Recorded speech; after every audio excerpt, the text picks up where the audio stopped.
आज का हमारा टॉपिक होगा भारत में वायसराय लॉर्ड कर्जन का कार्यकाल। लॉर्ड कर्जन जो कि भारत में 1899 से 1905 तक भारत में वायसराय के रूप में कार्य करता है। तो इसका जो कार्यकाल था ना, बहुत ही ज्यादा उथल पुथल भरा रहा। वायसराय लॉर्ड कर्जन, आप लोग जो है इसके नाम के आगे वायसराय लॉर्ड जो भी लगाना है लगा सकते हैं, मैंने बस यहाँ कर्जन लिखा है। इसका कार्यकाल याद रखेंगे 1899 लॉर्ड एल्गिन द्वितीय के पश्चात ये जो है भारत का वायसराय बना था। 1899 से ये 1905 तक लगभग 6 वर्ष का इसका कार्यकाल था। जैसा कि मैंने बताया, इसका जो कार्यकाल था, कर्जन का कार्यकाल, ये बहुत ज्यादा उथल पुथल भरा रहा है। इसके कार्यकाल को सुधारों का दौर भी कहा जाता है। मतलब इसने ना अपने कार्यकाल में, ये जो समय था, ये जो कालखंड था, अनेक क्षेत्रों में सुधार किए जो कि भारतीयों के हित में भी थे। मतलब काफी सारे अच्छे अच्छे सुधार भी किए,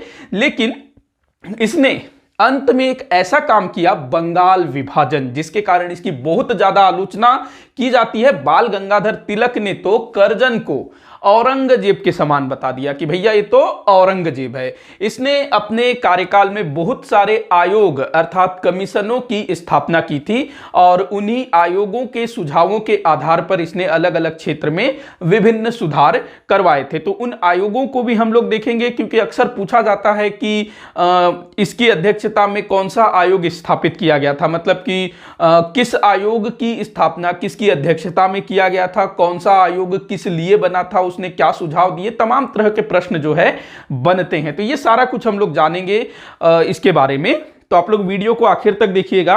अच्छा, ये जो कर्जन था ना, भारत का वायसराय बनने से पहले इसने भारत की 4 बार यात्रा की थी। मतलब ना, ये 1899 से पहले भारत 4 बार आ चुका था और ये अपने पूर्ववर्ती तमाम वायसराय गवर्नर जनरलों की तुलना में भारत के संबंध में बहुत सारी जानकारियां रखता था। मतलब इसके पहले जितने भी वायसराय हुए, चाहे वो लॉर्ड एल्गिन हो, मेयो हो, लिटन हो, रिपन हो, या फिर उधर गवर्नर जनरलों की बात करें, तो उन सब में ना ये भारत के संबंध में सबसे ज्यादा जानता था। जब ये वायसराय के रूप में नियुक्त हुआ तो इसको भारत की राजनीतिक स्थिति, यहाँ के समस्याओं के विषय में बहुत सारी जानकारियां थी और इसके दिमाग में ये चीजें भी चल रही थी कि भाई जब इसको बोला गया कि भाई तुमको भारत का वायसराय बनना है, तो उससे पहले ही इसकी भारत में काफी रुचि थी, काफी दिलचस्पी थी। भारत 4 बार आ चुका था, तो पदभार ग्रहण करने से पहले ही इसके दिमाग में काफी सारी चीजें चल रही थी कि मुझे वहां जाकर के क्या करना है।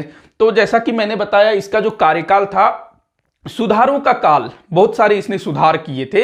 तो हम लोग जो है एक एक सुधार को देखते हुए चलेंगे और कुछ चीजें हैं जिनको डिटेल में पढ़ने की जरूरत है, जैसे कि बंगाल विभाजन। भाई वो तो एक अलग ही टॉपिक है ना, तो उसको हम लोग ज्यादा डिस्कस नहीं करेंगे, उसका अगले वाले आने वाले वीडियोज में हम लोग देखेंगे। तो देखते हैं इसके सुधारों को कि भाई क्या क्या इसने सुधार किए और किस तरह से इसने मतलब अच्छे सुधार करने के बावजूद भी आलोचना का शिकार हुआ। तो सबसे पहला है पुलिस सुधार।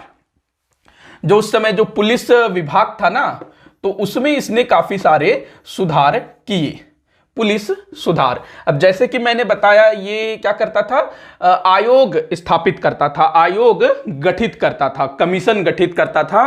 तो सर एंड्रयू फ्रेजर, नाम याद रखेंगे, सर एंड्रयू। वीडियो थोड़ा सा लंबा हो जाएगा क्योंकि काफी सारे सुधार हैं इसके और सभी जो है ना इंपॉर्टेंट भी है। Sir Andrew Fraser, sir Andrew Fraser की अध्यक्षता में 1902 में इसने जो है एक पुलिस आयोग गठित किया, सर एंड्रयू फ्रेजर के नाम से। तो आपको इसका नाम याद रखना है। पूछा जाता है कि लॉर्ड कर्जन ने किसकी अध्यक्षता में पुलिस आयोग गठित किया, तो 1902 में क्या गठित किया भैया, पुलिस आयोग। ये भी लिख ही देते हैं, पुलिस आयोग, या फिर कह दें पुलिस कमीशन। अब ये जो सर एंड्रयू फ्रेजर थे, इन्होंने भी पूरा जांच पड़ताल किया पुलिस विभाग में क्या चल रहा है। उसके बाद इसने सुझाव दिया 1903 में इसने काफी सारे सुझाव दिए। जांच वांच करने के बाद इसने कुछ सुझाव दिए, उसको आप लोग सुनिएगा, नोट करना है नोट कर सकते हैं, नोट कर लीजिएगा, ज्यादा अच्छा होगा। तो सर एंड्रयू फ्रेजर की अध्यक्षता में बने पुलिस विभाग ने पुलिस विभाग की आलोचना की। मतलब इसने जो है पुलिस विभाग की आलोचना की कि पुलिस विभाग जो है ढंग से काम नहीं करना है। तो इसने बोला कि जो पुलिस विभाग है ये पूर्णतः अक्षम प्रशिक्षण से रहित, भ्रष्ट और दमनकारी है। पहला इसने क्या बोला? अक्षम।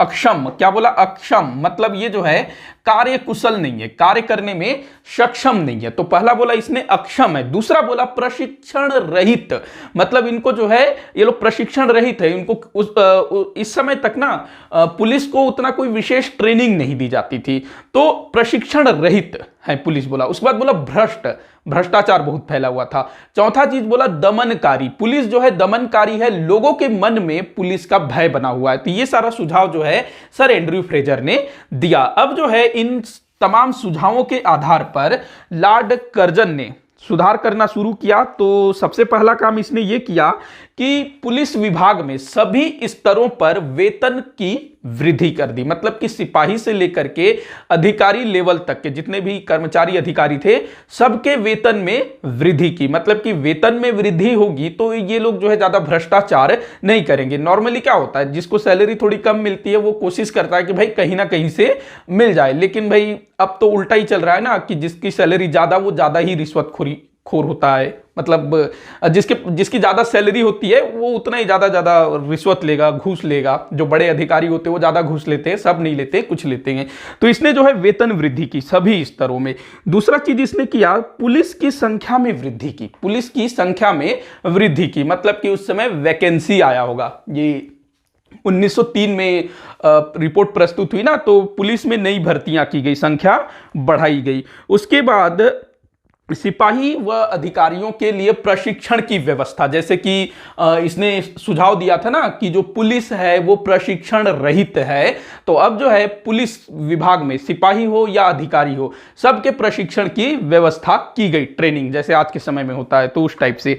उसके बाद अगला जो सुधार था पुलिस विभाग में, जो उच्च पद होते थे, उच्च अधिकारियों की जो भर्ती होती थी ना, वो सीधी भर्ती शुरू की गई। इससे पहले तक क्या होता था, पदोन्नत होता था या फिर किसी को मनोनीत किया जाता था उस टाइप से। अब जो है सीधी भर्ती, वैकेंसी निकलेगी, अप्लाई करो, जो लायक होगा वो उस पोस्ट को पाएगा। तो सीधी भर्ती उच्च अधिकारियों की ये शुरू किया गया। उसके बाद प्रांतीय पुलिस विभाग की स्थापना की गई, प्रांतों में भी पुलिस विभाग की स्थापना की गई।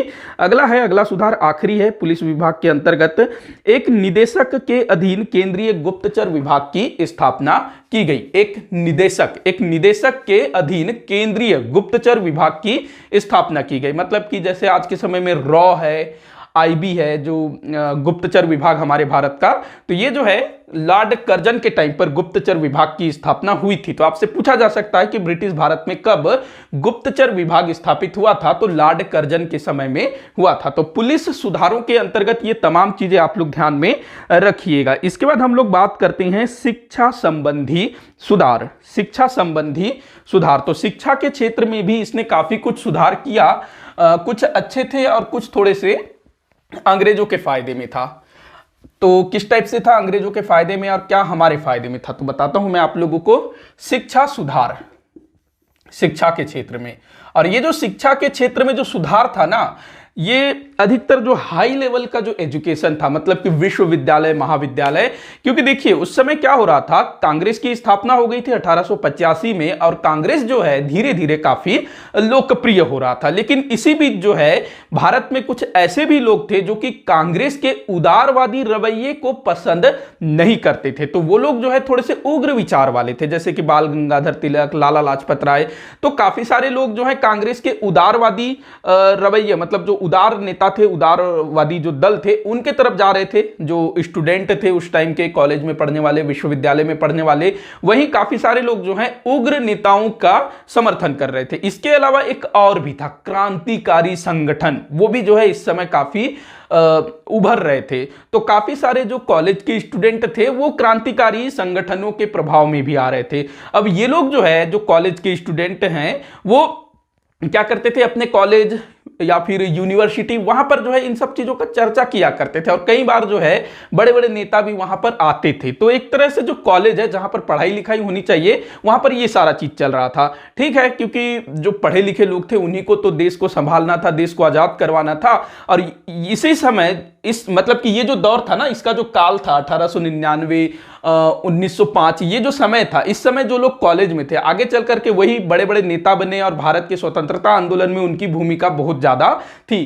तो ये लोग जो है इस समय काफी प्रभावित हो रहे थे, मतलब जो राष्ट्रीय आंदोलन जो शुरू हो रहा था उससे ये लोग काफी प्रभावित हो रहे थे कॉलेज के स्टूडेंट। तो यहां पर कर्जन नहीं चाहता था कि ये जो कॉलेज में पढ़ने लिखने वाले बच्चे हैं उस तरफ जाएं, क्योंकि भारत में अंग्रेजी शिक्षा काहे के लिए शुरू की गई थी कि जो भारतीय हैं वो तन मन से, मतलब अपना शरीर से तो वो भारतीय हों लेकिन मन से अंग्रेज हों, भाषा वो उनकी बोले, उनकी संस्कृति को अपनाए, बाकी शरीर से तो वो भारतीय रहें।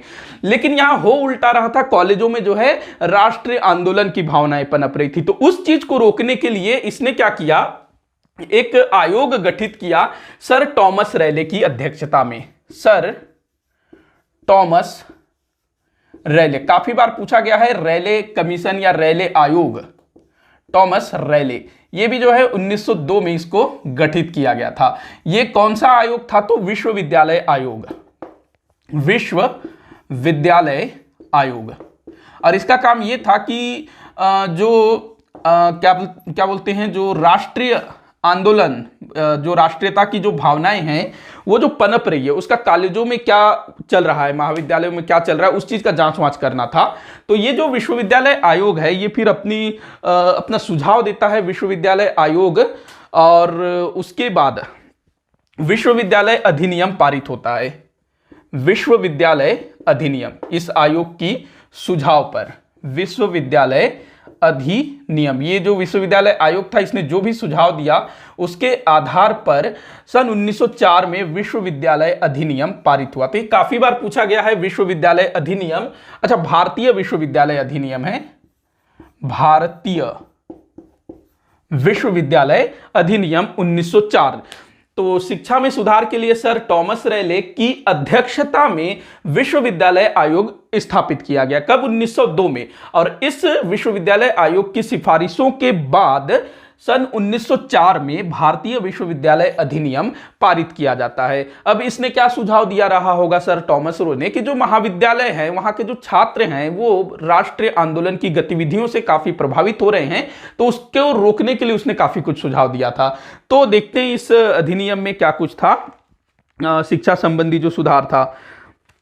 तो जो सबसे पहला चीज था इस विश्वविद्यालय आयोग पर, विश्वविद्यालय अधिनियम के तहत जो विश्वविद्यालय थे उनमें सरकारी नियंत्रण पहले से अधिक बढ़ा दिया गया। जैसे अभी है, जैसे कि दिल्ली में है, दिल्ली यूनिवर्सिटी है, जवाहरलाल नेहरू यूनिवर्सिटी है, बनारस हिंदू यूनिवर्सिटी है, अलीगढ़ मुस्लिम यूनिवर्सिटी है। अगर आज के टाइम पे गवर्नमेंट बोले कि हम जो है इन विश्वविद्यालयों में सरकारी नियंत्रण को बढ़ा दे तो कितना हंगामा हो जाएगा, मतलब कि जो स्टूडेंट है उनको कुछ भी करने की आजादी ना हो। तो कुछ ऐसा ही इस भारतीय विश्वविद्यालय अधिनियम के द्वारा किया गया। विश्वविद्यालयों में सरकारी नियंत्रण को पहले से अधिक बढ़ा दिया गया। दूसरा चीज किया गया, विश्वविद्यालय की सीनेट में मनोनीत सदस्यों की संख्या को जो है बढ़ा दिया गया। एक मिनट, हाँ, जो विश्वविद्यालय में मनोनीत सदस्यों की संख्या को बढ़ा दिया गया। मनोनीत बोल रहा है, जो सीनेट होता है ना, विश्वविद्यालय का सीनेट होता है एक तरह से विश्वविद्यालय का ये संसद, आप इसको कह सकते हो सीनेट को।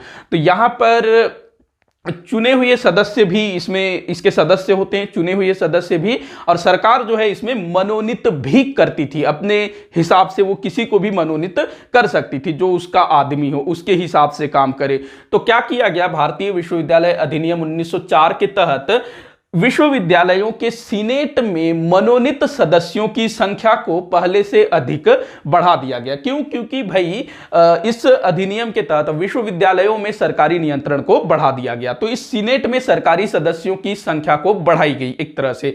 इसके बाद अगला जो इसमें था अधिनियम में वो ये था कि जो भारत के जो निजी महाविद्यालय उस समय जो स्थापित हो रहे थे, जो प्राइवेट कॉलेज उस समय स्थापित हो रहे थे, तो उन प्राइवेट कॉलेजों को विश्वविद्यालयों से मान्यता लेनी पड़ती थी। आज भी यही चीज होता है ना, जो प्राइवेट कॉलेज होते हैं वो लोग विश्वविद्यालय से मान्यता लेंगे, और मान्यता प्राप्त करने के कुछ मापदंड होते हैं। तो इस अधिनियम के तहत ना किसी भी निजी विश्वविद्यालय को किसी भी निजी महाविद्यालय को विश्वविद्यालय से मान्यता प्राप्त करने का जो तरीका था उसको बहुत ज्यादा कठिन बना दिया गया, ताकि जो ऐसे निजी महाविद्यालय जहां पर राष्ट्रीयता की भावनाएं बहुत ज्यादा सिखाई जाती है, तो वैसे महाविद्यालयों को ये लोग जो है मान्यता ही न दे, इसलिए जो है इस चीज को काफी कठोर बना दिया गया। तो ये आप लोग ध्यान रखिएगा, ये सब पूछा गया है, ध्यान रखना। इसके बाद देखिएगा कॉलेजों का समय समय पर निरीक्षण, कॉलेजों का समय समय पर निरीक्षण। और इसके बाद यह बोला गया कि जो विश्वविद्यालय हैं वो शोध और अध्ययन के कार्य पर अधिक ध्यान दे, फालतू की चीजों पर ध्यान न दे। मतलब कि यह चीज किया गया, विश्वविद्यालयों को शोध अध्ययन इन सब चीजों के लिए प्रोत्साहित किया गया, प्रेरित किया गया। सीधा सीधा अगर मैं बोलूं तो लॉर्ड कर्जन जो है ना, अपने जो मिर्जापुर वाले जो मुन्ना भैया है ना, उनका जो एक डायलॉग है कि भाई पढ़ाई लिखाई करो, IAS वाईएस बनो, देश को संभालो, ये नहीं कि इनको तो क्रांतिकारी बनना है, इस टाइप से बोला होगा कर्जन ने।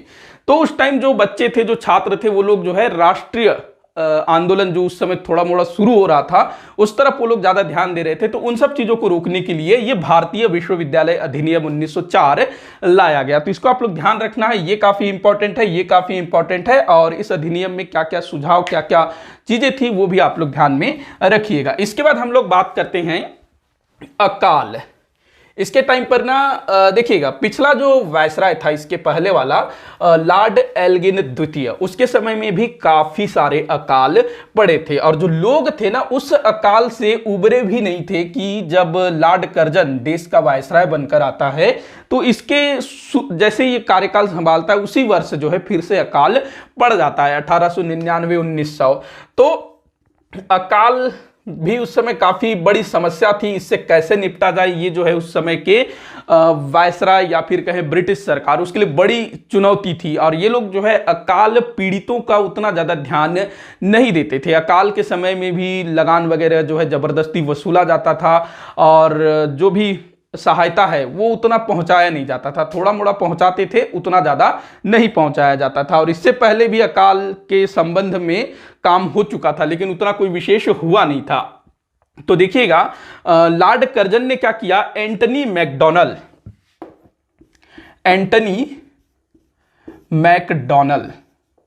इसकी अध्यक्षता में एक अकाल आयोग गठित किया। एंटनी मैकडॉनल की अध्यक्षता में, ध्यान रखना, एंटनी मैकडॉनल की अध्यक्षता में एक अकाल आयोग गठित किया, ताकि अकाल के संबंध में ये सुझाव दे सके, जांच पड़ताल कर सके कि क्या किया जाना चाहिए।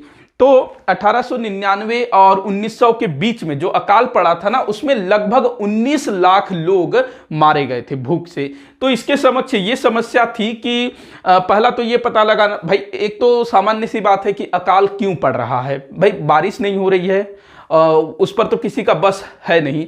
तो उस टाइम पे सिंचाई के लिए उतनी कोई सुविधाएं थी नहीं, नहर वगैरह कोई थे नहीं, तो अकाल वकाल की समस्या जो है बहुत ज्यादा उत्पन्न होती थी। तो जो मैकडॉनल है, ये पूरा क्या करता है, अपना देखता है, रिपोर्ट तैयार करता है, और उसके बाद फिर अपना सुझाव देता है मैकडॉनल। तो इसने जो सुझाव दिया, इसने ये बोला कि अकाल के समय में जो सहायता और जो अनुदान दिया जाता है, उसमें बहुत ज्यादा बल दिया जा रहा है, इसका ये कहना था। और ये बोलता है आगे कि जो व्यक्ति कार्य करने में सक्षम है, हमको उनके कार्य करने में सहायता प्रदान करना है। मतलब देखो ये क्या बोल रहा है कि उस टाइम पे क्या होता था, जैसे आज के अगर हम सरकार की बात करें, तो जब भी कभी इस तरह का कोई स्थिति उत्पन्न होता है, हालांकि आज के समय में अकाल जैसी समस्या न के बराबर है, लेकिन जैसे बाढ़ आ गया, भूकंप आ गया, तो ऐसे समय में क्या होता है, जो हमारी जो सरकार है वो खाने पीने की चीजें और दवाइयां, ये जो दो चीजें हैं ना जो काफी इंपॉर्टेंट है, इसके अलावा कुछ कपड़े लत्ते, मच्छरदानी वगैरह, तो ये चीजें जो है तुरंत पहुंचा दिया जाता है फ्री में, इसका कोई चार्जेस नहीं लगता है। क्यों? क्योंकि लोगों की जो खाद्य सामग्री है और जो बेसिक जो जरूरत की चीजें हैं, वो सब चीज नष्ट हो चुका होता है, तो उनको जो है फ्री में पहुंचाया जाता है। तो ये चीज जो है उस समय की सरकार भी करती थी, बहुत कम करती थी।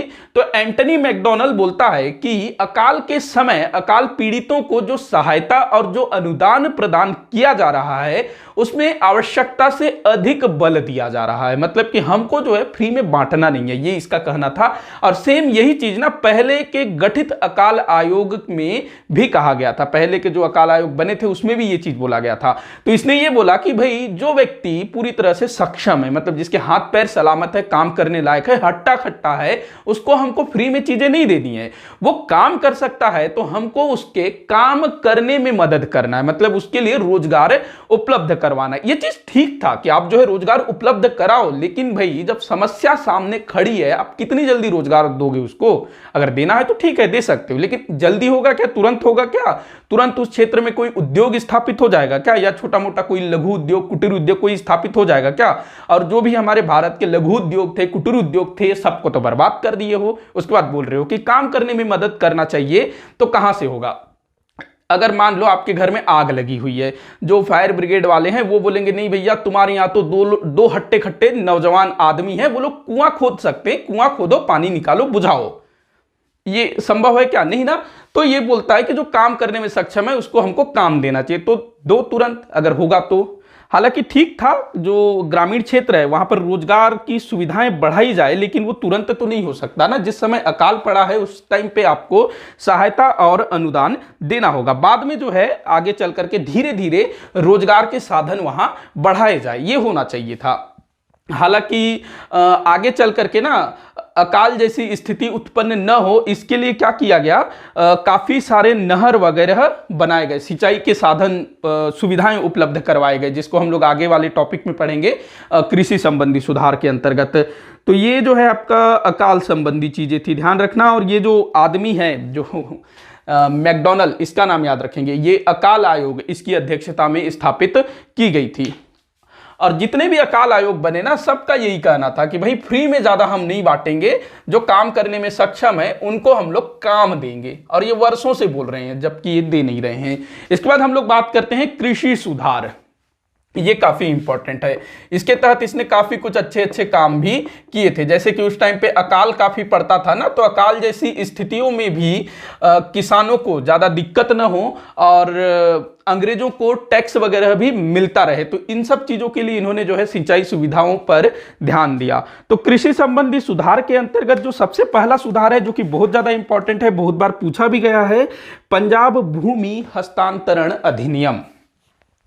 पंजाब भूमि हस्तांतरण अधिनियम। कृषि सुधार थोड़ा सा बड़ा होगा, पंजाब भूमि हस्तांतरण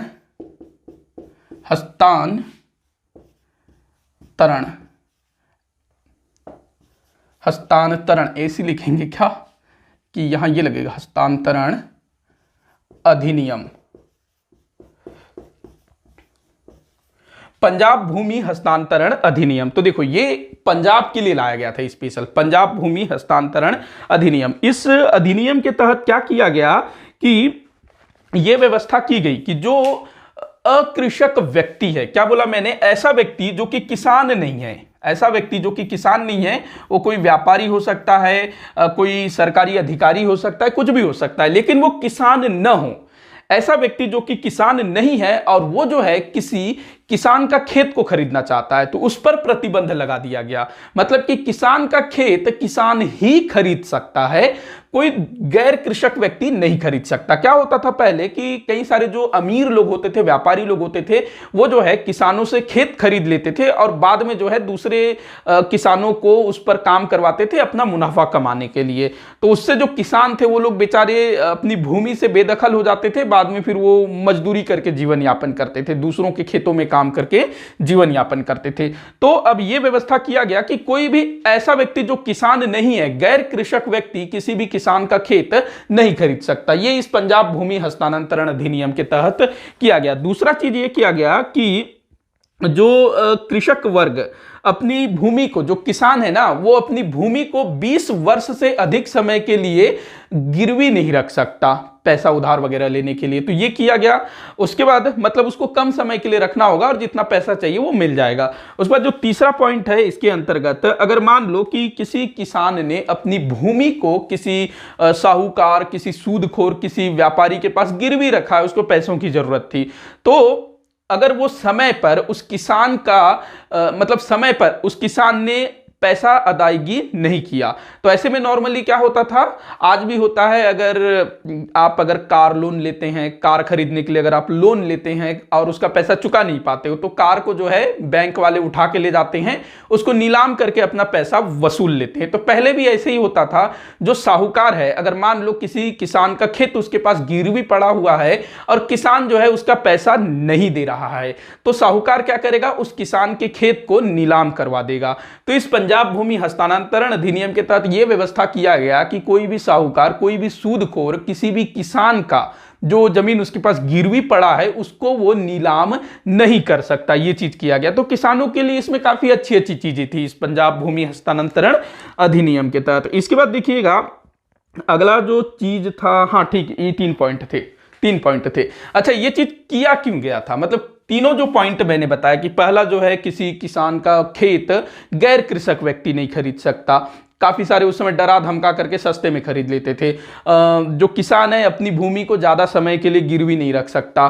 तीसरा चीज मैंने बोला कि किसान का भूमि अगर किसी साहूकार के पास गिरवी पड़ा है तो वो उसको नीलाम नहीं कर सकता। तो तीनों ही चीजें जो है किसान के फायदे में थी। तो ऐसा चीज अंग्रेज क्यों लाए थे। अब देखिएगा यहां पर ना, किसानों का तो फायदा था ही था, अंग्रेजों का भी बहुत बड़ा फायदा था। क्योंकि जो पंजाब के जो सैनिक थे ना, पंजाब के जो लोग थे, वो बड़ी संख्या में ब्रिटिश सेना में भर्ती होते थे और ये लोग बहुत ज्यादा बहादुर थे और साथ ही साथ अंग्रेजों के प्रति बहुत ज्यादा वफादार थे। हम लोगों ने देखा किस तरह से 1857 की क्रांति में सिख सैनिकों ने अंग्रेजों का साथ दिया था। तो जो सिख सैनिक थे ना, उन पर अंग्रेजों को बहुत ज्यादा भरोसा था और पंजाब से जितने भी सैनिक सेना में भर्ती होते थे ना, अधिकतर कौन थे, कृषक परिवारों से आते थे।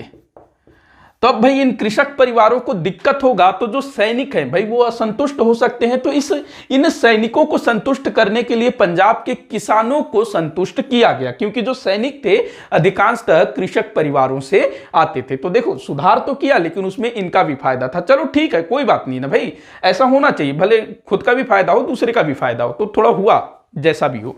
अगला हम लोग देखते हैं कृषि सुधार के अंतर्गत ही कृषि बैंक की स्थापना। कृषि बैंक की इसने स्थापना की, लेकिन ये जो कृषि बैंक है ना उतना ज्यादा फायदेमंद साबित नहीं हुआ। क्योंकि कृषि बैंक की स्थापना के बाद भले ही थोड़ा बहुत जो सूदखोर साहूकार उनके पास किसान न जाकर के वो कृषि बैंक में जाकर के पैसा लेता था, लेकिन जो काम पहले सूदखोर करता था, साहूकार करता था, वही चीज जो है कृषि बैंक करने लगा। भाई कृषि बैंक वो किसान को पैसा देगा, ठीक है, अगर मान लो किसान समय पे पैसा नहीं दे पाएगा तो वो तो अपना पैसा वसूल करने के लिए उस पर अत्याचार करेगा ही करेगा ना।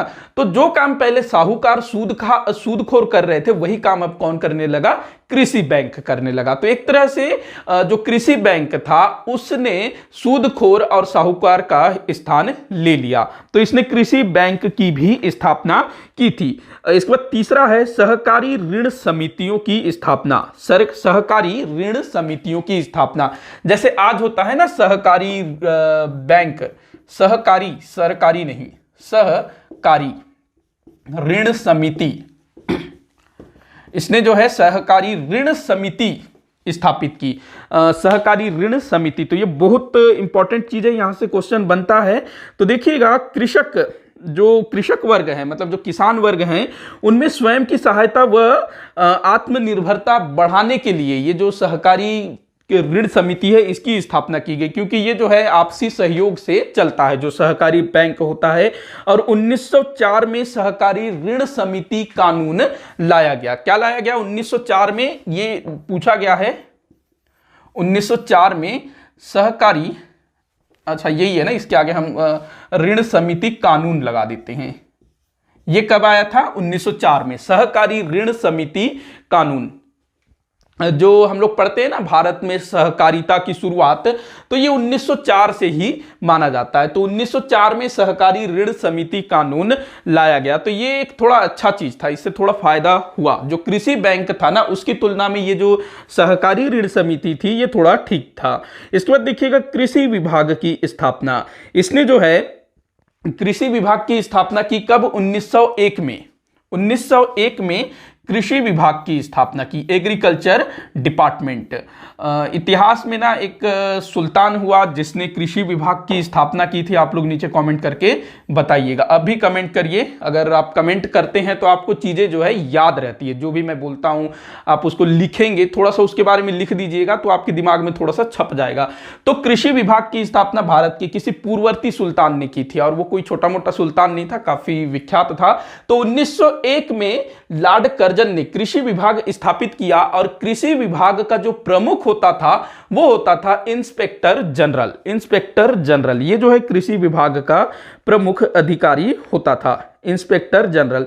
इसके बाद कृषि अनुसंधान संस्थान की स्थापना, कृषि अनुसंधान संस्थान की स्थापना इसने ये भी किया था ताकि जो कृषि है उसमें वैज्ञानिक तरीके से शोध हो सके, वैज्ञानिक तरीके से अनुसंधान हो सके, रिसर्च हो सके। इस उद्देश्य से इसने जो है एक कृषि अनुसंधान संस्थान की स्थापना की थी, कृषि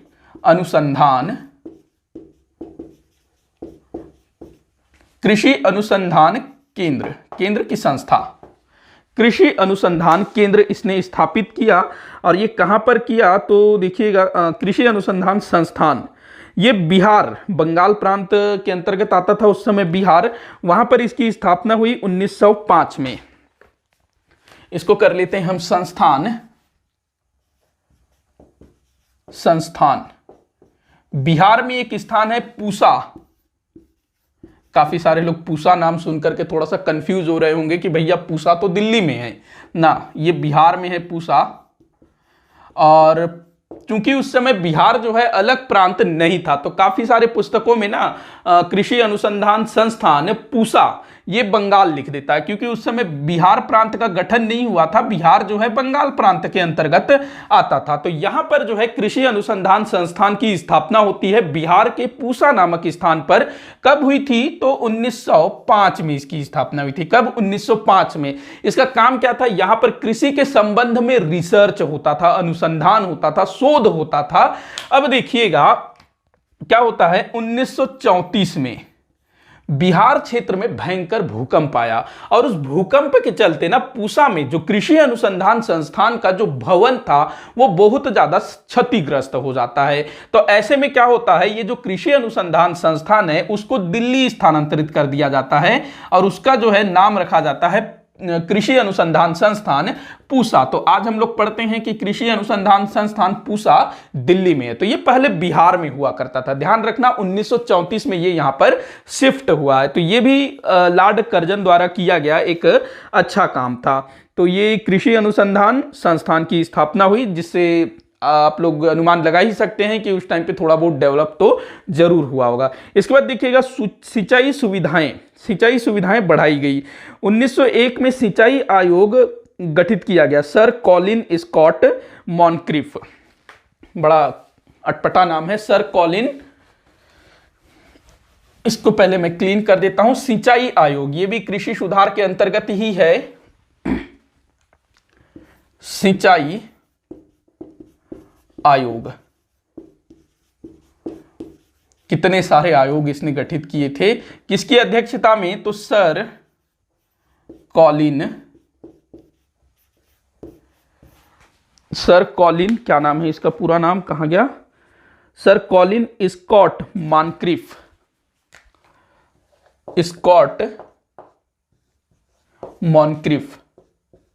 इसकी अध्यक्षता में एक सिंचाई आयोग गठित किया गया, और इसके बाद ना काफी सारी सिंचाई सुविधाएं उपलब्ध करवाई गई। तो सर कॉलिन स्कॉट मॉनक्रिफ इसकी अध्यक्षता में 1901 में सिंचाई आयोग स्थापित किया गया, और इसने जो सुझाव दिए कि भाई इसने सुझाव दिया कि देश में जो है सिंचाई सुविधाएं बढ़ाने की आवश्यकता है। हालांकि अभी तक जो है कोई विशेष सुविधाएं प्रदान नहीं की गई थी 1901 तक, लेकिन जो सर कॉलिन स्कॉट मॉनक्रिफ है, जब इसने अपना सुझाव दिया कि इस क्षेत्र में ध्यान दिया जाना चाहिए, क्योंकि सिंचाई सुविधाएं जितना अधिक बढ़ाया जाएगा जो उसके बाद सरकार को भी आय में वृद्धि होगी, क्योंकि किसानों की फसल अच्छी होगी तो वो जो है टाइम पर अपना जो भी कर है, टैक्स है, वो देंगे, और टैक्स जो है पहले से ज्यादा भी देंगे, क्योंकि जिसको जितना ज्यादा उपज होगा उसको उतना ज्यादा टैक्स देना पड़ेगा। मतलब ऐसा नहीं कि परसेंट के हिसाब से ज्यादा। अगर किसी के पास 200 बोरा अनाज उत्पन्न होता है अभी नॉर्मल टाइम पे, सिंचाई सुविधाएं बढ़ाने के बाद 500 बोरा होगा, अगर वो 30% देता था तो 500 का 30% ज्यादा निकलेगा ना। तो इसने बोला कि सिंचाई सुविधाएं बढ़ाइए, इससे किसानों को तो लाभ होगा ही होगा, साथ ही साथ सरकार का भी लाभ होगा। तो अब क्या किया गया, इसके सुझाव को मानते हुए 20 वर्षों में, अगले 20 वर्षों में सिंचाई सुविधाओं के विकास में 44 करोड़ रुपए खर्च किया गया। 44 करोड़ रुपए। और आप लोग पढ़िएगा, जब भूगोल पढ़ते हैं ना हम लोग, भारत का भूगोल जिसके अंतर्गत सिंचाई वगैरह पढ़ते हैं, परियोजना, तो इस बीच में ना 1901 के बाद काफी सारे बांध वगैरह बनवाए गए थे। तो ये आप लोग ध्यान रखेंगे, 20 वर्षों में लगभग 44 करोड़ रुपए खर्च किए गए सिंचाई सुविधाएं बढ़ाने के लिए। इसके बाद देखिएगा, लगान एकत्र करने में अधिक लचीलापन। इसने 1902 में एक प्रस्ताव पारित किया और उस प्रस्ताव में इसने सुझाव दिया कि अकाल व सूखा के समय लगान वसूली में लचीलापन लाया जाए। देखिए क्या होता था पहले कि नॉर्मल समय भी हो, मतलब अकाल भले हो या ना हो, नॉर्मल टाइम पर भी जो कर वसूली का काम होता था ना, उसमें बहुत ज्यादा अत्याचार किया जाता था। अगर कोई थोड़ा सा देर कर रहा है या कुछ भी हो रहा है तो काफी अत्याचार किया जाता था। इसके अलावा जब अकाल पड़ता था ना, तो उस समय भी कोई रियायत नहीं दी जाती थी, मतलब कि खेतों में अनाज हुआ ही नहीं है और ये लोग जो है लगान वसूलने आ जाते थे और जबरदस्ती घर में जो थोड़ा बहुत अनाज होता था सब उठा करके ले जाते थे। तो कर्जन ने 1902 में एक अधिनियम पारित किया और उसके तहत ये बोला कि सिंचाई जो लगान वसूली का जो काम है उसमें लचीलापन लाया जाए। लगान वसूली, इसमें जो है लचीलापन लाया जाए, और स्पेशली जब अकाल पड़ता है तो उस समय जो है थोड़ा कम वसूल किया जाए। मतलब इसने ये नहीं बोला कि भाई अकाल पड़ा है तो उस टाइम पे लगान ही वसूल मत करो, ये नहीं बोला। इसने बोला कि लगान जब अकाल पड़े, अकाल की स्थिति में किसानों से लगान की जो दर है उसको कम किया जाए, ये इसने बोला। न कि पूरा जीरो करो, कम करो। अगर किसी से 30% लेना है तो उससे 10% लो, 15% लो। मतलब कि खून चूसना ही चूसना है, मतलब ज्यादा चूस ना सको तो थोड़ा कम चूसो, ये इसने बोला। लगभग आप ये समझ सकते हो। फिर भी थोड़ा बहुत किसानों को राहत तो मिला। तो इसने जो है लगान वसूली में थोड़ा लचीलापन लाने को कहा 1902 में प्रस्ताव पारित करके। इसके बाद हम लोग बात करते हैं आर्थिक सुधार। तो ये सब जो है कृषि संबंधी सुधार थे। अब हम लोग बात करते हैं आर्थिक क्षेत्र में इसने क्या सुधार किया। तो आर्थिक क्षेत्र में कुछ एक सुधार है जो कि काफी इंपॉर्टेंट है, जो अक्सर पूछा भी जाता है। तो इसने आर्थिक सुधारों के अंतर्गत जो पहला चीज किया, जो ब्रिटिश पौंड था ना, इंग्लैंड में पौंड चलता है आज भी, तो उसको जो है भारत में सरकारी सिक्के के रूप में स्वीकार किया गया। ब्रिटिश पौंड, ब्रिटिश पौंड, इसको जो है भारत में सरकारी सिक्के के रूप में स्वीकार किया गया। और जो विनिमय की दर थी वो कितना रखा गया, 15 रुपए प्रति पौंड। 15 रुपए प्रति पौंड। जैसे आजकल जो डॉलर होता है ना, $1 जो है हमारे भारत के लगभग 71 रुपए कुछ चल रहा है, शायद 71 या 72 रुपए कुछ चल रहा है शायद।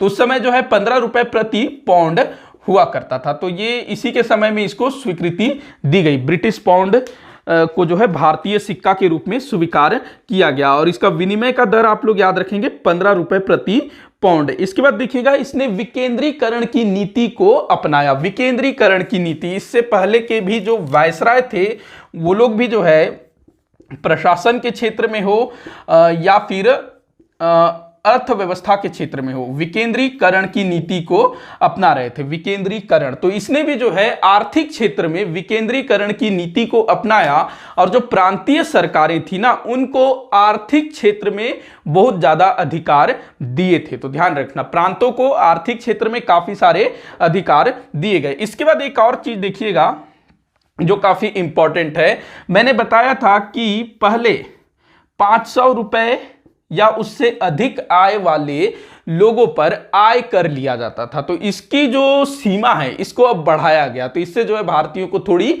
राहत मिली। अब क्या किया गया, कर्जन के समय में 1,000 रुपए या उससे अधिक आय वाले जो भी कर्मचारी अधिकारी होंगे उनको आयकर देना होगा। मतलब कि 1,000 से नीचे वालों को आयकर नहीं देना होगा। तो यहां पर जो पहले 500 से अधिक आय वाले व्यक्ति थे वो लोग जो है आयकर दे रहे थे। तो अब जो है ऐसे लोग जिनकी आय 500 रुपए से 1,000 रुपए के बीच है, जिनको पहले टैक्स देना पड़ता था, आयकर देना होता था, तो वो लोग जो है आयकर के दायरे से बाहर हो गए। तो बाहर हो गए मतलब कई सारे जो कर्मचारी थे वो जो है अब आयकर देने से बच गए। तो ये थोड़ी सी राहत वाली बात थी। तो ये इसको हम लोग थोड़ा सा ठीक ठाक मान सकते हैं। लेकिन अभी क्या हो रहा है भाई, अभी तो बढ़ाया जा रहा है ना, नहीं अभी भी थोड़ा सा कितना चल रहा है, अभी 3 लाख कुछ चल रहा है ना, पहले 2.5 लाख था शायद, अभी 3 लाख कुछ, मुझे ध्यान नहीं आ रहा है। आप लोग बताइएगा कमेंट करके कि अभी जो है आयकर की सीमा कितनी है। तो पहले 500 रुपए या उससे अधिक आय वाले ही आयकर देते थे, लेकिन अब जो है बढ़ा दिया गया, 1,000 रुपए से अधिक वाले ही आयकर देंगे। तो कम वाले जो है इससे बच गए। तो ये एक अच्छा चीज था। तो ये आर्थिक सुधारों के अंतर्गत आएगा। इसके बाद हम लोग बात करते हैं रेलवे सुधार। रेलवे के क्षेत्र में भी इसने काफी कुछ सुधार किया था। एक चीज देखिएगा, जो अकाल आयोग बना था ना, तो उसमें एक ये सुझाव भी दिया गया था कि रेलवे व्यवस्था में सुधार किया जाए, वृद्धि किया जाए, भारत के अलग अलग क्षेत्रों में रेलवे लाइन बिछाई जाए, और जहां पर भी कभी भी अकाल पड़े तो रेलवे व्यवस्था अगर वहां होगी तो आराम से हम लोग जो है सुविधाएं, सहायता पहुंचा सकते हैं। तो ये बोला गया था अकाल आयोग जो बना था उसके सुझावों में कि रेलवे का विकास किया जाए। रेल होगा तो जल्दी से कोई भी राहत सामग्री पहुंचाई जा सकती है। तो इसने जो है रेलवे के क्षेत्र में भी काफी कुछ सुधार किया। ब्रिटेन का एक रेल विशेषज्ञ था sir Thomas Robertson. Sir Thomas Robertson ये कौन था? तो ब्रिटेन का रेल विशेषज्ञ, मतलब कि रेल मामलों में इसको विशेषज्ञता हासिल थी। तो कर्जन क्या करता है, इसको बुलाता है कि भैया आ जा, थोड़ा सा देखना इधर क्या किया जा सकता है। तो रेलवे ये फिर पूरा देखता है कि भारत की क्या स्थिति है, और फिर उसके बाद सुझाव देता है कि यहाँ पर जो है रेल व्यवस्था, तो भैया व्यवस्था जो रेल है उसको बढ़ाना पड़ेगा, रेल सुविधाओं को बढ़ाना पड़ेगा। और इस उद्देश्य के लिए 1905 में रेलवे बोर्ड की स्थापना की जाती है। ये जो था सर थॉमस रॉबर्टसन, इसके सुझाव पर 1905 में रेलवे बोर्ड स्थापित किया जाता है। रेलवे बोर्ड, तो आपसे पूछा जाएगा कि रेलवे बोर्ड की स्थापना कब की गई थी? तो 1905 में इसकी स्थापना की गई थी। और इसके बाद काफी कुछ चेंजेस किए जाते हैं, जैसे कि पहले क्या होता था 1905 के पहले, या फिर अपना क्या कहते हैं कर्जन के पहले, भारत में जो रेल लाइन बिछाने का काम है, रेलवे का जो संचालन है, वो निजी कंपनियों के हाथों में थी। जो ब्रिटेन के जो प्राइवेट कंपनियां होती थी वो रेल लाइन बिछाने का काम करती थी, या फिर भारत में जो सार्वजनिक निर्माण विभाग था पीडब्ल्यूडी, जो 1861 में अस्तित्व में आया था, तो वो जो पीडब्ल्यूडी है सार्वजनिक निर्माण विभाग, वो भी रेलवे लाइन बिछाने का काम करती थी। तो निजी कंपनियां या फिर पीडब्ल्यूडी वो जो है भारत में रेल व्यवस्था देखती थी। तो अब जो है रेलवे बोर्ड बनाया गया, तो अब जो है सीधा सीधा काम इसी को सौंपा गया कि जो भी काम करना है रेलवे के लिए वो यही करेगा। और इसके बाद जो है भारत में रेल लाइनें काफी बड़ी संख्या में बिछाई जानी शुरू हो गई। इसके बाद अगला है प्राचीन स्मारक संरक्षण अधिनियम। प्राचीन स्मारक संरक्षण अधिनियम ये भी काफी इंपॉर्टेंट है, बहुत बार पूछा गया है। प्राचीन स्मारक संरक्षण अधिनियम क्या था ये? तो जो कर्जन था, कहते हैं ये भारत में भारत की जो पुरानी संस्कृति थी, भारत का जो इतिहास था, उसमें इसकी काफी रुचि थी। तो इसने जो है एक अधिनियम लाया जिसको प्राचीन स्मारक संरक्षण अधिनियम कहा जाता है। यह कब लाया गया था? तो 1905 में लाया गया था।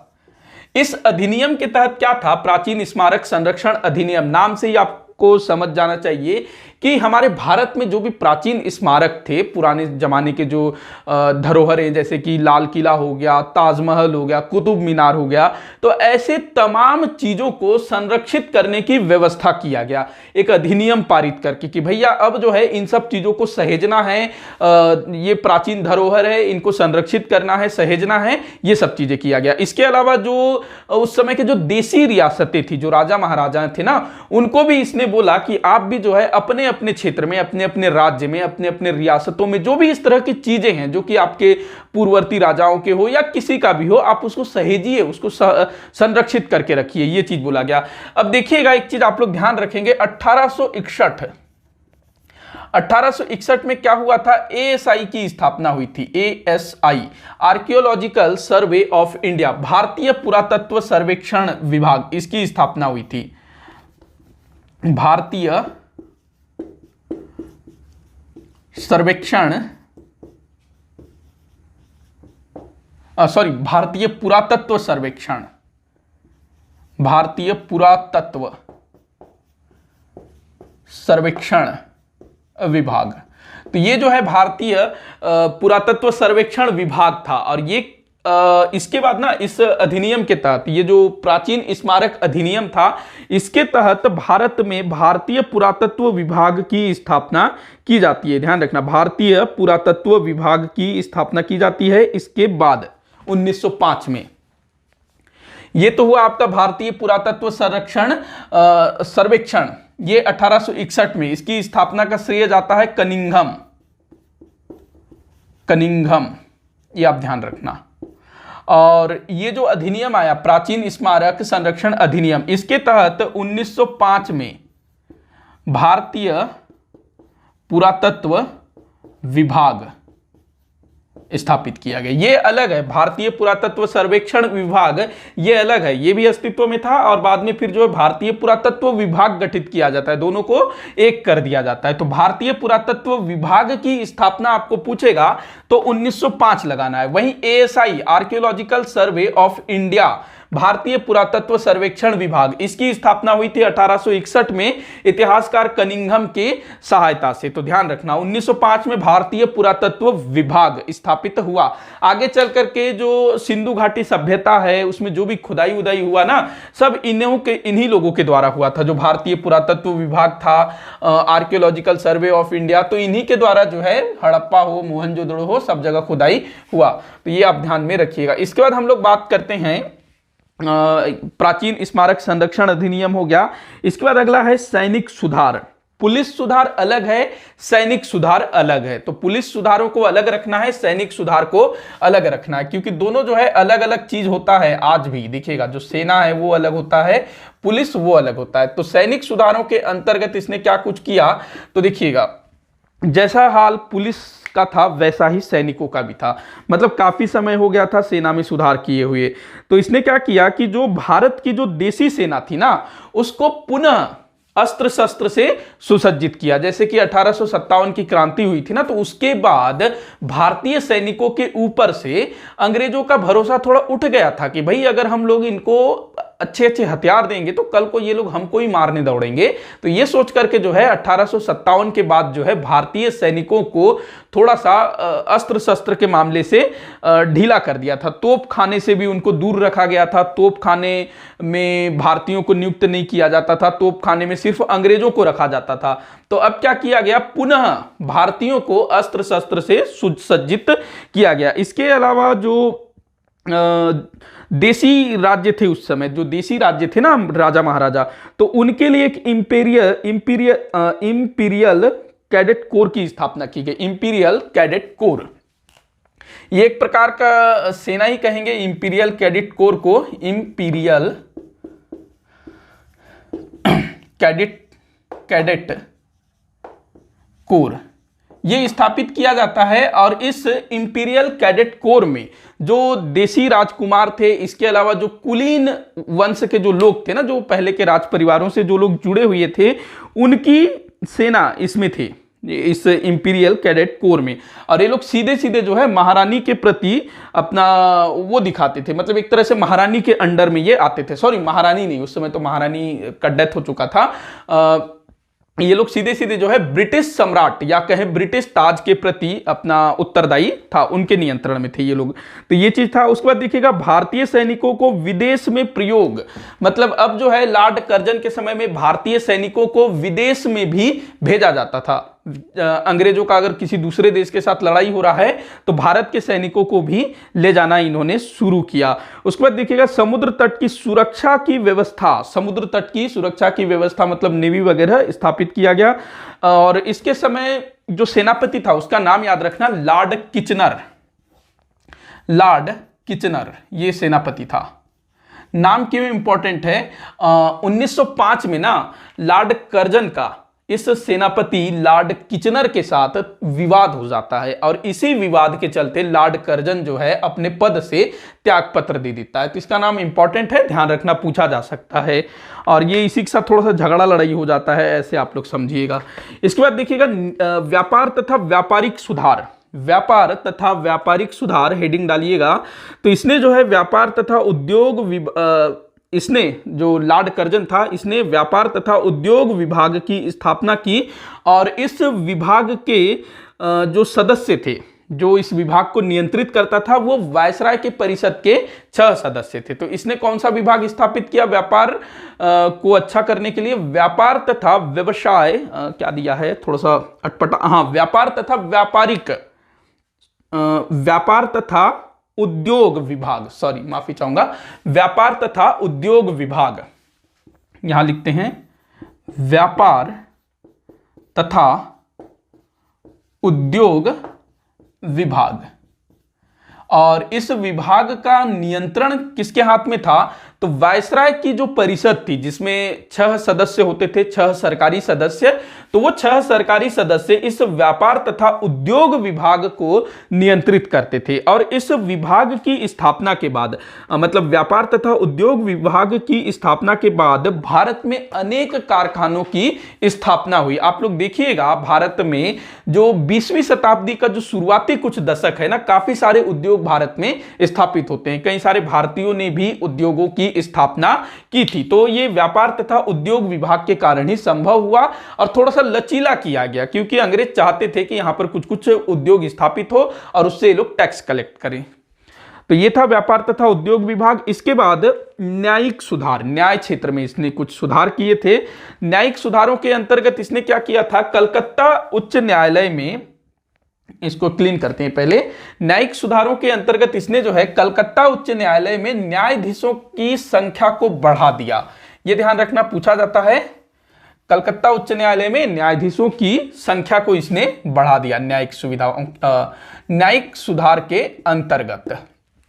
और क्या किया था भाई न्यायिक सुधारों के अंतर्गत? अगला चीज इसने किया था न्यायाधीशों के वेतन व पेंशन में वृद्धि। बस 2 ही चीज है, मतलब कि कलकत्ता उच्च न्यायालय में न्यायाधीशों की संख्या को बढ़ाया और न्यायाधीशों के वेतन और उनको जो भी भत्ता पेंशन वगैरह मिलता था उसमें वृद्धि कर दिया। देखो इसने ना पुलिस विभाग हो या फिर न्याय विभाग हो, इसके अलावा दूसरे कुछ विभागों में भी वेतन को बढ़ा दिया था। उसका कारण ये था कि लोगों को ना भ्रष्टाचार से दूर रखा जा सके। अगर सैलरी अच्छी खासी दोगे तो वो लोग काम ठीक ठाक करेंगे, किसी से रिश्वत वगैरह नहीं लेंगे, ये सरकार का मानना था। लेकिन होता इसका हमेशा उल्टा ही है, चाहे उस समय की सरकार हो चाहे इस समय की सरकार हो।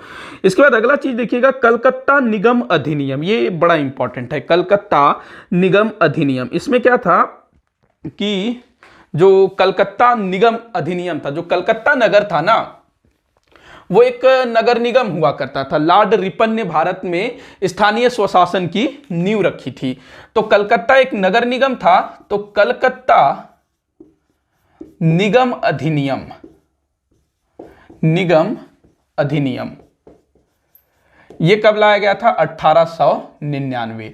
और इस अधिनियम के तहत, कलकत्ता निगम अधिनियम के तहत कर्जन ने क्या किया था कि कलकत्ता निगम में चुने हुए सदस्यों की संख्या कम कर दी। मनोनीत सदस्यों पर इसका कोई प्रभाव नहीं था। मतलब कि जो कलकत्ता नगर निगम था ना, वहां पर जो सदस्य होते थे, कुछ मनोनीत सदस्य होते थे, मतलब सरकार द्वारा मनोनीत किया जाता था। देखो 2 चीज होता है किसी भी संस्था संगठन में, एक होता है मनोनीत, मनोनीत, मनोनीत मतलब क्या होगा, सरकार जो है अपनी इच्छा से किसी भी व्यक्ति को मनोनीत कर सकती है। दूसरा होता है चुना हुआ। चुना हुआ, चुना हुआ मतलब चुना जाएगा, मतलब कोई भी सभा होगा, 100 आदमी उसमें बैठे रहेंगे, उसमें जो है किसी एक को चुनना होगा, वो लोग वोट देंगे या कुछ भी करेंगे, या फिर जनता द्वारा वोट। जैसे कि अभी हम लोग अपने सांसदों को, अपने विधायकों को, अपने एरिया के जो पार्षद हैं, गांव क्षेत्र में सरपंच, पंच, इन लोग को क्या करते हैं, चुनते हैं। जबकि कुछ चीजें हैं जो मनोनीत होते हैं। कौन मनोनीत होता है, जैसे कि राज्यसभा में 12 सदस्य मनोनीत होते हैं ना, वो सरकार द्वारा, जो राष्ट्रपति हैं वो जो है नाम देगा कि हाँ हाँ भैया इनको मनोनीत करो। तो वो सरकार पे डिपेंड करता है वो किसको मनोनीत करे किसको न करे। लेकिन जहां चुनने की बात होती है, अगर जनता हो या फिर किसी भी सभा हो, तो उसमें जो है निष्पक्ष होता है। अगर मान लो 2 लोग खड़े हुए हैं कि भाई मेरे को चुनो मेरे को चुनो, तो उसमें जिसको ज्यादा वोट मिलेगा, जिसके पक्ष में ज्यादा समर्थन होगा, उसको चुना जाएगा। तो इस कलकत्ता निगम अधिनियम 1899 के तहत लॉर्ड कर्जन ने क्या किया कि जो कलकत्ता नगर निगम है उसमें चुने हुए सदस्यों की संख्या को कम कर दिया। चुने हुए सदस्यों की संख्या को कम कर दिया, जबकि मनोनीत सदस्यों पर इसका कोई असर नहीं था। मनोनीत सदस्य पहले से जितने थे उतने ही थे। अब क्या हुआ कि चुने हुए सदस्यों की संख्या कम कर दी गई, तो कलकत्ता नगर निगम में मनोनीत सदस्यों की संख्या बढ़ गई। मतलब इनका जो बहुमत है ये बढ़ गया, ये लोग ज्यादा हो गए और चुने हुए सदस्य कम हो गए। तो अब जो है जो सरकार है भाई वही तो चुनेगी ना, तो वो डायरेक्ट अपने लोगों को ही उसमें मनोनीत करेगी। तो चुने हुए जो सदस्य थे वो लोग हो गए कम। तो ये चीज था, तो इससे जो है काफी उस समय विरोध हुआ था। और ये जो है अपना मनोनीत सदस्य अधिकतर एंग्लो इंडियन होते थे। सरकार तो भाई अपने ही आदमियों को बिठाएगी ना, तो एंग्लो इंडियन होते थे अधिकतर मनोनीत सदस्य। तो कलकत्ता निगम जो है अब एंग्लो इंडियन की सभा बन करके रह गई। अब जो है इस चीज का काफी विरोध हुआ। उस समय सुरेंद्र नाथ बनर्जी के नेतृत्व में इसका काफी विरोध हुआ, और सुरेंद्र नाथ बनर्जी का नाम याद रखना है, कलकत्ता निगम अधिनियम, उनके नेतृत्व में इसका जो विरोध वाला जो आंदोलन था वो चलाया गया। और जो अपना कर्जन था ना, उसने एक बार ये बोला था 1903 में किसी पार्टी में, किसी भोज में वो गया हुआ था, सार्वजनिक कोई भोज रहा होगा, पार्टी रहा होगा 1903 में। तो कर्जन क्या बोलता है कि मैं जब वायसराय के कार्य से निवृत्त हो जाऊंगा उसके बाद मैं कलकत्ता नगर निगम का महापौर बनना पसंद करूंगा, वो उसने बोला था। मतलब साफ साफ वो क्या बोलता है कि भैया यहां पर तो मनोनीत सदस्य ही बने रहेंगे, आगे चल करके मैं खुद यहां का महापौर बनना चाहता हूं। तो ऐसा बोला था कर्जन ने। अच्छा, ये जो है ना क्या कहते हैं, इसको रद्द किया गया था 1923 या 24 में, आई थिंक 24 में इसको रद्द किया गया था। ये जो कलकत्ता निगम अधिनियम है, और जो मनोनीत सदस्यों की संख्या बढ़ गई थी, चुने हुए सदस्यों की संख्या को कम कर दी गई थी, तो इसको मेरे ख्याल से 1924 में इसको वापस लिया गया था, काफी विरोध को देखते हुए। थोड़ा सा मैं इसमें कंफर्म नहीं हूं, मैं अगले वाले वीडियो में आपको इसको जरूर कंफर्म करके बताऊंगा। इसके बाद हम लोग बात करते हैं बंगाल विभाजन। हालांकि इसको हम लोग ज्यादा डिटेल में नहीं देखेंगे बंगाल विभाजन को, बस थोड़ा सा मैं आपको बता दूंगा कि बंगाल विभाजन जो कि 1905 में हुआ था, 16 अक्टूबर 1905 को बंगाल प्रांत का विभाजन कर दिया जाता है। बंगाल प्रांत को 2 भागों में बांट दिया जाता है। लॉर्ड कर्जन द्वारा यह तर्क दिया जाता है कि भाई ये जो बंगाल है बहुत बड़ा है, बहुत बड़ा एरिया है, क्योंकि उस टाइम तक ना जो बिहार है, उड़ीसा है, झारखंड है और जो पूरा बांग्लादेश है, आज का पश्चिम बंगाल है, वो सब एक हुआ करता था। असम ना एक अलग प्रांत बन चुका था, असम अलग था, तो काफी बड़ा एरिया हुआ करता था। तो कर्जन ने बोला कि भाई इसको संभालना बड़ा मुश्किल हो रहा है, तो हम लोग जो है प्रशासनिक सुविधा के लिए बंगाल को 2 भागों में बांट रहे हैं। जबकि इसका जो मेन मकसद ये था कि उस समय जो भारत में जो राष्ट्रीयता की भावनाएं हैं वो बहुत ज्यादा बढ़ रही थी, और जो बंगाल है वो तो भाई अंग्रेजों का सबसे पहले शिकार हुआ था। प्लासी का युद्ध 1757, तो बंगाल ही भारत का पहला ऐसा क्षेत्र था जहां पर अंग्रेजों ने अपने अत्याचार शुरू किए। तो जो बंगाली लोग थे भाई वो तो सबसे पहले अत्याचार के शिकार हुए थे, तो वहीं के लोग जो है सबसे पहले अंग्रेजों के खिलाफ भी हुए। तो यहां पर काफी कुछ चल रहा था अंग्रेजों को लेकर के, तो ये जो है उस चीज को रोकना चाहता था, तोड़ना चाहता था, उसीलिए इसने जो है बंगाल का विभाजन किया, जिसको हम लोग अलग से डिटेल में देखेंगे क्योंकि ये एक अलग से बड़ा टॉपिक है। तो बंगाल विभाजन, इसको आप बस इसके कार्यकाल में एक डाल दीजिएगा। इसके बाद हम लोग बात करते हैं कर्जन की विदेश नीति। देखो डफरिन के समय में क्या हुआ था, बर्मा को ब्रिटिश भारत में मिलाया गया था, जिससे ब्रिटिश भारत का जो सीमा, जो ब्रिटिश भारत है वो काफी बड़ा हो गया था और डफरिन को काफी वाहवाही भी मिली होगी ब्रिटिश सरकार के द्वारा। तो ये भी कुछ वैसा ही करना चाहता था लॉर्ड कर्जन। तो एक चीज आप लोग ध्यान रखना, फारस की खाड़ी में इसने बहुत ज्यादा रुचि दिखाई थी। फारस की खाड़ी, वैसे इससे पहले के वायसरायों ने भी फारस की खाड़ी में काफी रुचि दिखाई थी, क्योंकि जो अंग्रेज थे ना वो उस तरफ के जो देश हैं, फारस की खाड़ी मतलब कि मध्य एशिया, पश्चिमी एशिया, ये क्या लिख रहा हूं मैं, अच्छा हाँ, की खाड़ी, मतलब ये लोग जो है पूरे दुनिया में अपना वर्चस्व फैलाना चाहते थे। तो फारस की खाड़ी में जितने भी उधर के जो राज्य थे, राजे रजवाड़े थे, मतलब जो सुल्तान वगैरह थे, तो उन पर भी ये लोग अपना नियंत्रण स्थापित करना चाहते थे। और भारत के जो वायसराय थे ना, वो लोग चाहते थे कि उस तरफ का जो क्षेत्र है वो हमारे अधिकार में आए, तो जो जीत का जो सहरा है वो इनके ऊपर आए। तो इसीलिए ये लोग भी जो है अपने स्तर पर लगे रहते थे। तो इसने जो है फारस की खाड़ी पर काफी रुचि दिखाई, दिलचस्पी दिखाई, ताकि अगर उस तरफ के क्षेत्रों पर अधिकार हो तो नाम किसका आ जाए, कर्जन का आ जाए, कि भैया कर्जन ने जो है ब्रिटिश साम्राज्य को और बढ़ा दिया, इस टाइप से। तो ये आप ध्यान रखिएगा। इसके बाद इसने तिब्बत में हस्तक्षेप किया। तिब्बत जो कि आज चीन के कब्जे में है, तिब्बत। वैसे ना ये जो फारस की खाड़ी वाला मामला है, तिब्बत वाला मामला है, ये दोनों ना अपने आप में बहुत बड़े टॉपिक हैं। मतलब ब्रिटिश भारत, मतलब कि हमारा जो ब्रिटिश भारत था उस समय, जिस समय हमारा भारत अंग्रेजों का गुलाम था, तो ब्रिटिश भारत की विदेश नीति के तहत ये चीजें आएंगी कि जो अंग्रेज हैं वो भारत के नाम पर क्या कुछ करते थे। तो ये जो तिब्बत है, फारस की खाड़ी है, वो भारत के नाम पर करते थे। तो तिब्बत के मामले में क्या हुआ था, तो देखिएगा 1905 में कर्नल यंग हस्बैंड को कुछ गोरखा सैनिकों के साथ इसने तिब्बत भेजा। सेनापति का नाम याद रखेंगे, यंग हस्बैंड, कर्नल था ये, कर्नल लगा लो सामने, कर्नल यंग हस्बैंड। हस्बैंड, पता नहीं ये लोग कैसा कैसा नाम रखते हैं, हस्बैंड हिंदी में क्या बोलेंगे इसको, युवापति, युवापति। तो कर्नल यंग हस्बैंड के नेतृत्व में कुछ गोरखा सैनिकों के साथ इसको जो है कहां भेजा जाता है, तिब्बत भेजा जाता है। तिब्बत, वहां बौद्ध अनुयायी वो लोग रहते हैं, शांति प्रिय लोग, अहिंसावादी।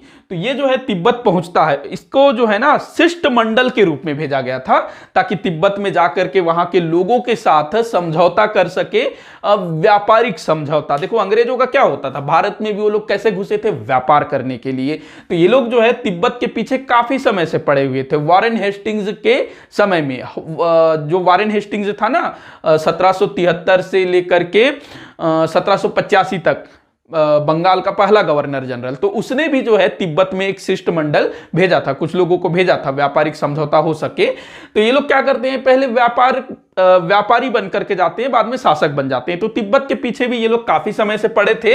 तो कर्जन ने जो है कर्नल यंग हस्बैंड, इसके नेतृत्व में कुछ गोरखा सैनिकों को भेजा शिष्टमंडल बना करके, कि वहां जाए और कुछ व्यापारिक सुविधाएं प्राप्त करके आए। लेकिन जो तिब्बत के लोग थे ना, उन्होंने ऐसा कोई समझौता करने से मना कर दिया कि नहीं भैया, हमको कुछ नहीं करना है। अब भाई ये तो सेना लेके गया है, गोरखा सैनिक मतलब कि लड़ने भिड़ने के इरादे से गया है। अगर शिष्टमंडल ही भेजना था तो कुछ लोगों को भेजना था ना, जो व्यापारी टाइप के लोग हैं, जो थोड़े से डिप्लोमेसी टाइप के लोग हैं, उनको भेजना था, और उनकी सुरक्षा के लिए कुछ सैनिक होते, बस खत्म। लेकिन ये तो पूरा का पूरा फौज लेके गया था लड़ने भिड़ने के लिए, और होता भी ऐसा है।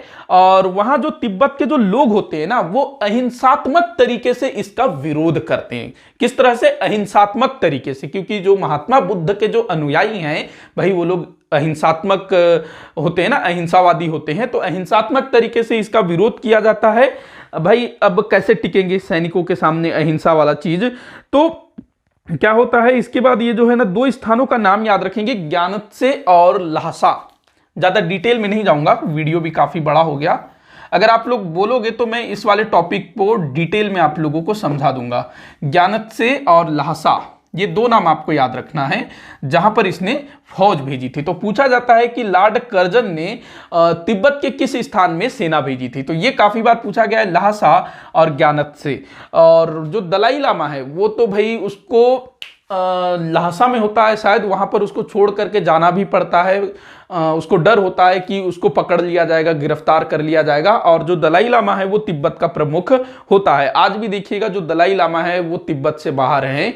तो इन क्षेत्रों पर ये जो यंग हस्बैंड है ये अपना प्रभाव स्थापित कर लेता है। बाद में फिर समझौता होता है, मतलब जो तिब्बत वाले हैं वो समझौता करने के लिए मजबूर हो जाते हैं। और समझौता क्या होता है, अंग्रेज लोग ना जबरदस्ती, देखो खुद लोग वहां गए थे युद्ध करने, लड़ाई करने। अंग्रेज बोलते हैं कि हम यहां पर आए, तुम लोग से लड़ाई लड़े, हमारा नुकसान हुआ तो हमको युद्ध की क्षतिपूर्ति दो। कितना चाहिए हमको? 75 लाख रुपए। 75 लाख रुपए मांग करते हैं युद्ध की क्षतिपूर्ति के रूप में।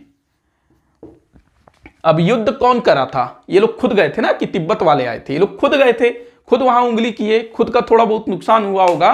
तो ये लोग बोलते हैं कि हमको युद्ध की क्षतिपूर्ति के रूप में 75 लाख रुपए दो।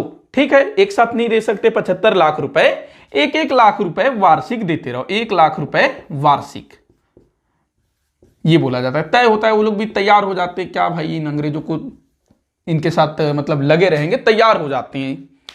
तो 75 लाख रुपए, 1-1 लाख रुपए वार्षिक देना तय हुआ, मतलब 75 वर्षों तक। अब ये चीज था। अब एक और हुआ कि अंग्रेज बोलते हैं, जो लॉर्ड यंग, ये जो कर्नल यंग हस्बैंड है, ये बोलता है कि ये जो 75 लाख रुपए है तुम लोग तो दोगे ही दोगे, लेकिन जब तक ये 75 लाख रुपए पूरा हमको दे नहीं देते, तुम्हारा एक क्षेत्र हमारे कब्जे में होगा जमानत के रूप में। तो कौन सा वो क्षेत्र था? चुंबी घाटी।